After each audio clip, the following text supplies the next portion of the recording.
guys, magandang hapon po sa ating lahat ngayon. Napakalakas ng hangin dito kung makikita. Nasa bukid po ngayon tayo. Makikita yung bagong ulan at mga palay na anin. Kita nyo naman po, napakalakas ng hangin. Ayan po, kita nyo naman, binabayo ang mga puno ng saging. At yan po ang likod ng atin ay ang Arayat. Hindi na nga natin makita ang Arayat, mga kababayan, dahil nga po sa lakas ng hangin at sa lakas ng ano po, mga kababayan. Ayan, makikita nyo ay mga bagong punlaan dito, ay mga bagong punlaan, napakalakas. Ayun yung mga ano, palay na anihin yun. Ayun mga kababayan, ng palay na anihin yun, napakarami na yan, makikita nyo po.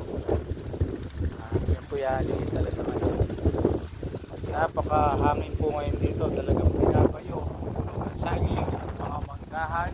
Gaano kalakas, hindi na pumatanaw ang Ararat o Arayat.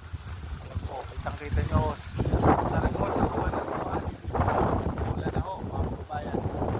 And happy Sunday sa lahat.